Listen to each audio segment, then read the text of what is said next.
কবরের মধ্যে পাঠায়া দেয়। এই জন্য এক নম্বর কি এই প্রতিষ্ঠান নিয়ে একটু আলোচনা করেন। জি আমির হামজালেই তো রাত শেষ করে দিচ্ছে। না না, ওয়াজ তো কেবল শুরু। রাত শেষ হয়ে গেল, ওয়াজ শুরু। তা আমির হামজার কথা বললে সমস্যা কি? এত টাইম কয় না। না, আমির হামজার মাহফিল তো আপনি বন্ধ করেননি, করছেন কি না ভাই? করেননি তো? না না, আলোচনা লাইন আছে তো, আপনি বসেন, ফজর পর্যন্ত ওয়াজ হবে। জি, কথা কি বোঝেন নাই? আমির হামদার ব্যাখ্যা বাদ দিয়ে অন্য ব্যাখ্যা ওয়াজ করেন। জি, আমির হামদার তাহলে আমির হামদার দাঁড়াতে ঠেকানি লাগছি, এত হুজুর থেকে পারি না তো। বোঝেন নাই, আপনারা বোঝেন নাই, বসেন, লাইন মতোই কথা হবে ইনশা। আমি যা বলছি কোরআনের দলিল ছাড়া কোনো কথা, হয়তো বা উদাহরণ দিতে গিয়ে বুঝাইতে গিয়ে সঠিক কথা চলে এসেছে, আপনারা বোঝেন ভাই, আপনারা রাগ করেন না।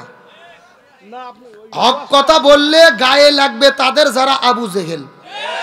আপনারা সবাই তো মাদ্রাসার পক্ষের লোক, আপনারা কমিটির লোক, আপনারা তো কোরআন বিরোধী হতে পারেন। অতএব বসেন, আলোচনা হবে জায়গা মতো ইনশা। তাহলে চিৎকার করবেন, আবু জেহেলরা কয়টা কাজ করবেন? আরো জোরে বলেন। আমার প্রিয় বন্ধুগণ, মুসলমান ভাইরা গভীর মনোযোগ। এই যে ইমাম তাইমি রহমতুল্লাহ আলাইহি বলেন হক্কানি আলেম পাওয়া যাবে তিন জায়গার মধ্যে, তার মধ্যে প্রথম নম্বর জায়গা হলো হক্কানি আলেম পাওয়া যাবে অন্ধকার কবরের ভিতরে। আর তোমরা যদি দুই নম্বরে হক্কানি আলেম দেখতে চাও, দুই নম্বরে হক্কানি আলেম পাওয়া যাবে জালেমের জেলখানার ভেতরে। এক নম্বর অন্ধকার কবরের ভেতরে, দুই নম্বর জালেমের জেলখানার ভেতর, আর তিন নম্বর যদি তোমরা হক্কানি আলেম দেখতে চাও, তিন নম্বরে হক্কানি আলেম পাওয়া যাবে জিহাদের ময়দানে। হক্কানি আলেম যারা হবে তারা শুধু মসজিদে বসে নামাজ পড়বে না, মাদ্রাসায় বসে বসে শুধু কিতাব পড়বে না। হক্কানি আলেম যারা হবে তারা মসজিদে বসে নামাজ পড়বে, মাদ্রাসায় বসে কোরআন হাদিস পড়বে, পাশাপাশি রাজপথে নেমে জালেমের জুলুমের বিরুদ্ধে স্লোগান দেবে। এই জন্য আবু জেহেল তিনটা কাজ করবে। প্রথম নম্বর কাজ হলো জেলের মধ্যে বন্দী করবেন। দুই নম্বর কাজ, যদি জেলের মধ্যে বন্দী করার পরে তাদেরকে দিনের পথ থেকে ফিরানো না যায়, কোরআনের পথ থেকে ফিরানো না যায়, ইসলামী আন্দোলনের পথ থেকে ফিরানো না যায়, দুই নম্বর কাজ হলো ইয়াকতুলুকা, প্রয়োজনে তারা তাদেরকে হত্যা করে বিদায় করে দেবে।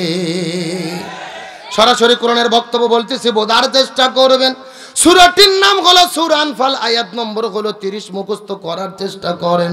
এক নম্বর জেলের মধ্যে বন্দী করবে, দুই নম্বরে হত্যা করবে, আর তিন নম্বরে এই জমিনের মধ্যে যেই সমস্ত আলেমদের জনপ্রিয়তা বেড়ে যাবে, যাদের মাহফিলে হাজার হাজার মানুষের উপস্থিতি ঘটবে, এই আলেমদেরকে দেশের মধ্যে তারা থাকতে দেবে না।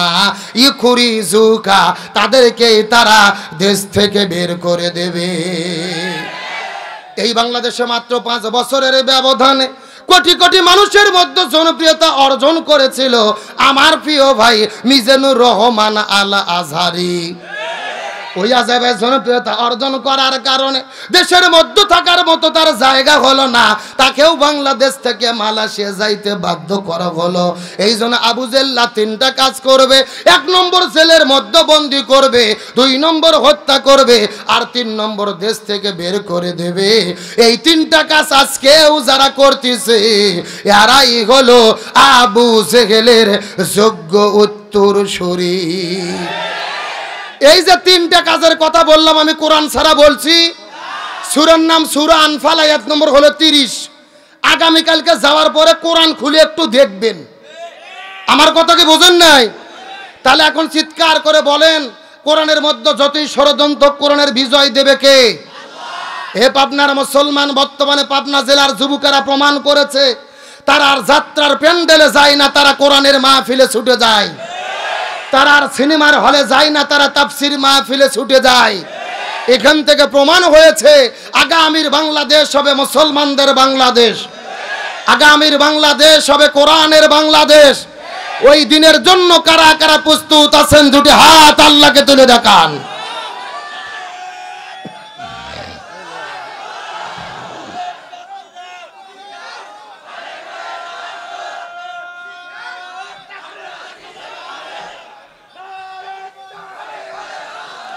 আল্লাহ কবুল করুক, বলেন আমিন।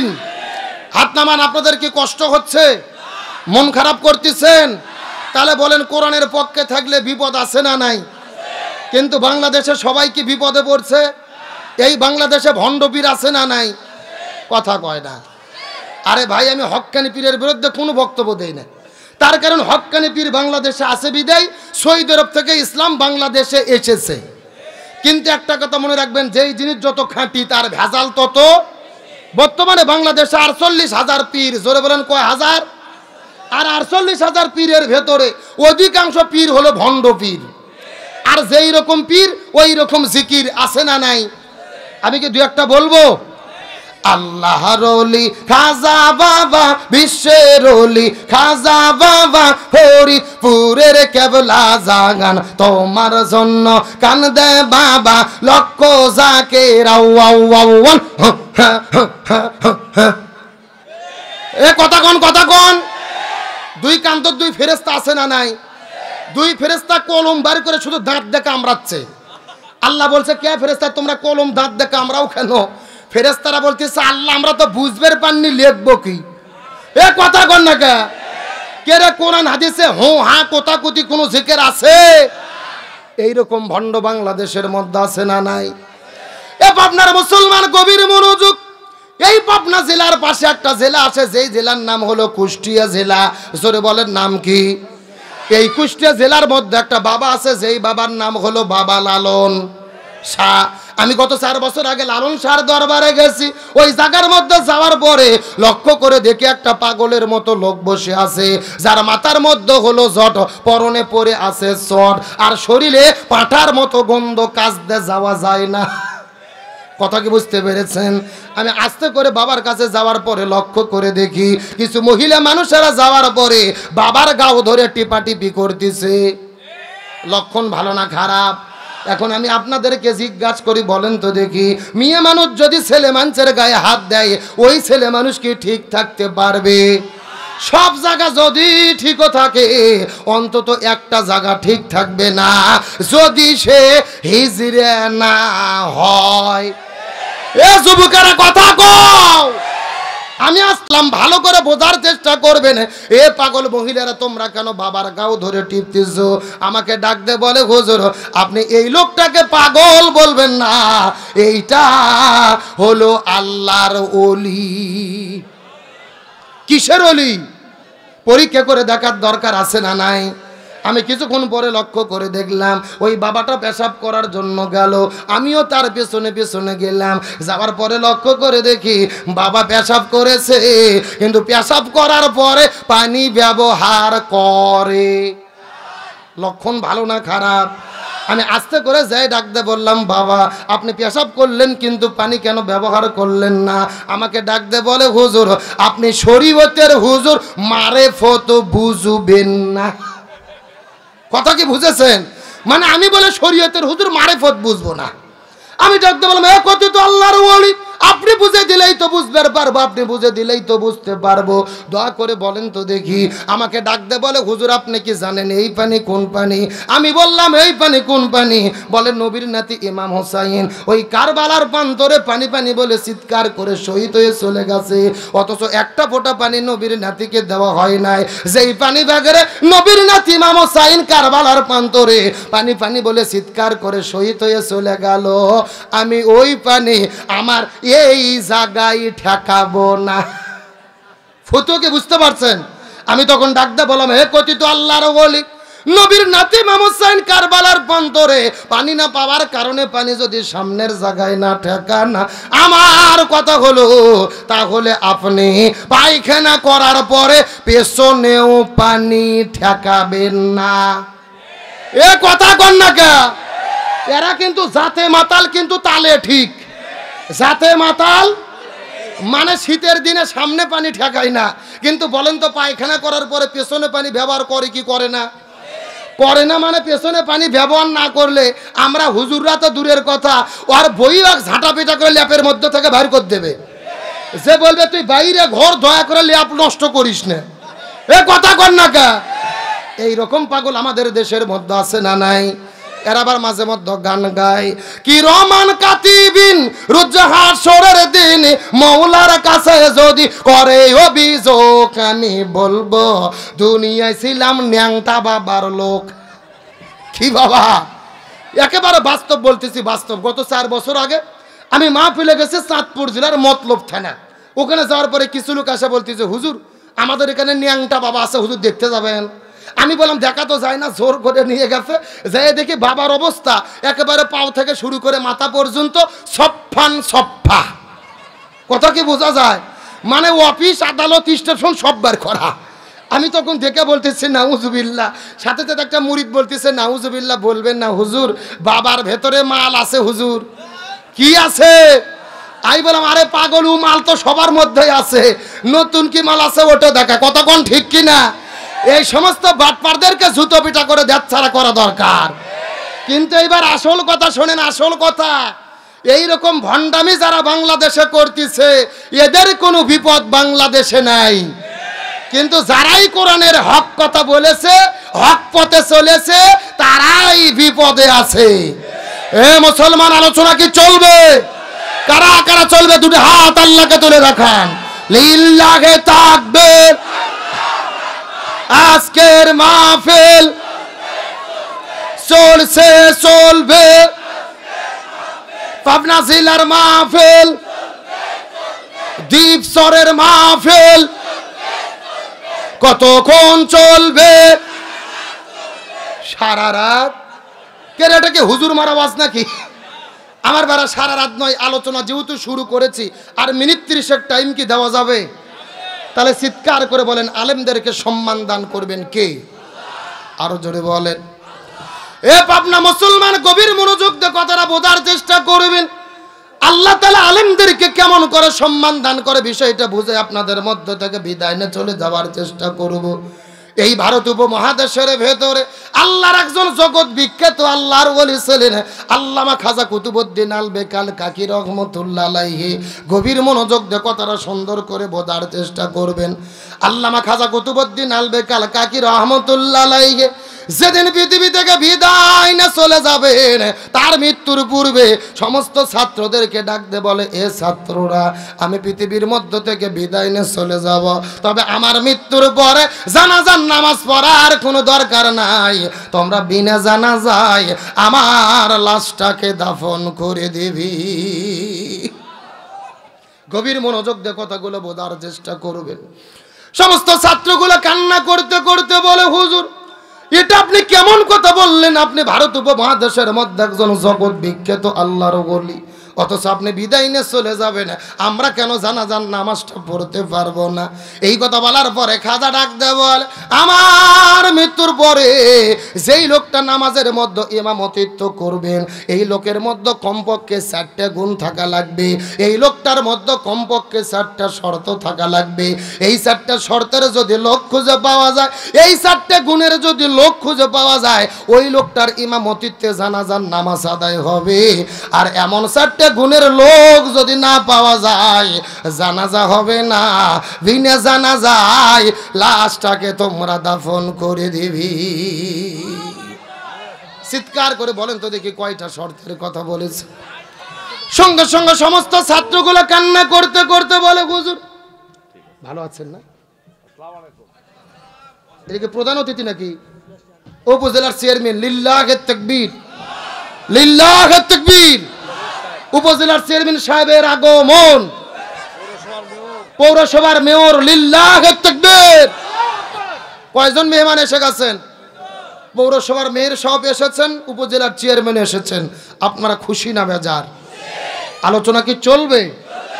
চলবে। তাহলে চিৎকার করে বলেন তো দেখি কয়টা শর্তের কথা বলেছেন? এ পাবনার মুসলমান, গভীর মনোযোগ। এমন সময় ছাত্রগুলো কান্না করতে করতে বলে, হুজুর বলেন তো দেখি কোন 4টা শর্ত থাকলে নামাজ পড়ানো যাবে? এই 4টা শর্তের কথা আপনার কাছে জানতে চাই। এই কথা বলার পরে এমন সময় খাজা ডাকতে বলেন, আমার মৃত্যুর পরে যেই লোকটা আমার জানাজার নামাজের মধ্যে ইমামতিত্ব করবে তার মধ্যে 4টে গুণ থাকা লাগবে। প্রথম নম্বর গুণ হলো যেই লোকটা আমার মৃত্যুর পরে জানাজার নামাজের মধ্যে ইমামতিত্ব করবেন ওই লোকটা এমন একজন লোক হবে রে যেই লোকটা 40 বছর ধরে তাকবীরে উলার সঙ্গে জামাতে নামাজ আদায় করেছে। কত বছর বললাম? যেই লোকটা 40 বছর ধরে তাকবীরে উলার সঙ্গে জামাতে নামাজ আদায় করেছেন। 2 নম্বর যেই লোকটা আমার নামাজের মধ্যে ইমামতিত্ব করবেন তার মধ্যে 2 নম্বর যেই গুণটা থাকা লাগবে ওই লোকটা এমন একজন লোক হবে শুধু 40 বছর ধরে জামাতের সঙ্গে ফরজ নামাজ আদায় করলে হবে না, এমন একটা লোক নামাজের ইমামতিত্ব করবে যেই লোকটা 40 বছর ধরে ফরজ নামাজ জামাতে পড়ার পাশাপাশি গভীর রজনীতে ঘুম থেকে উঠে 40 বছর ধরে তাহাজ্জুদের নামাজটাও পড়তে ভুল করে না। 1 নম্বর 40 বছর ধরে জামাতে নামাজ আদায় করেছেন, 2 নম্বর 40 বছর ধরে তাহাজ্জুদের নামাজটা আদায় করেছেন, আর 3 নম্বর গুণ হলো যেই লোকটা যুবক হওয়ার পরে জীবনে কোনোদিন কোনো মহিলার দিকে ইচ্ছা করে তাকায় নাই, যদিও চোখটা চলে গেছে সঙ্গে সঙ্গে সেই জায়গার মধ্যে থেকে চক্ষুটা ফিরাইয়া নিছে। আর 4 নম্বর গুণ হলো আমি আপনাদেরকে জিজ্ঞাসা করি বলেন তো দেখি ও আপনার মুসলমান আসরের ফরজ নামাজ কয় রাকাত? আরো জোরে বলেন। এই 4 রাকাত ফরজের আগে সুন্নাত আছে কয় রাকাত?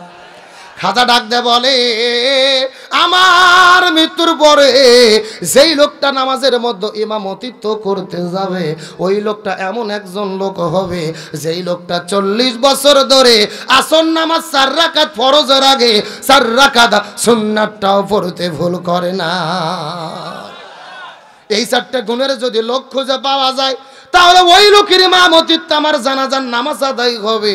আর যদি 4টে গুণের লোক খুঁজে না পাওয়া যায় আমার জানাজার দরকার নাই, তোমরা বিনা জানাজায় আমার লাশটাকে কবরের মধ্যে দাফন করবে।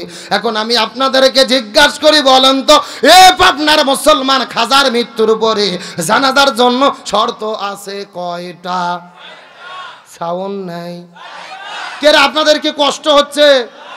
উপজেলার চেয়ারম্যান আর মেয়র সাহেব এসে আপনাদের স্পিড কমে গেছে নাকি? আলোচনা চলবে। এই যে আমি বসে আছি মাঝখান দিয়ে সোজা, ডান দিকে 1 ভাগ বাম দিকে 1 ভাগ, আপনারা মুখ বন্ধ করেন, আপনারা বলেন তো দেখি খাজার জানাজার জন্য শর্ত আছে কয়টা? আরো জোরে। আপনারা মুখ বন্ধ করেন, আপনারা বলেন তো দেখি খাজার জানাজার জন্য শর্ত আছে কয়টা? ওরে বাবা, কে রে ভাগ করে দিয়ে না সাউন্ড বাড়তিছে, তার মানে আপনি আলিশামি করতেছেন না। আমার প্রিয় বন্ধুগণ মুসলমান ভাইরা গভীর মনোযোগ, ডানে যারা আছেন কথা বলবেন, বামে যারা আছেন কথা বলবেন, মঞ্চে যারা আছেন তারাও কথা বলবেন, চতুর্দিকে যারা দাঁড়িয়ে আছেন তারাও কথা বলবেন। সবাই মিলে চিৎকার করে বলেন তো খাজার জানাজার জন্য শর্ত আছে কয়টা? আরো জোরে। জোর হলো না?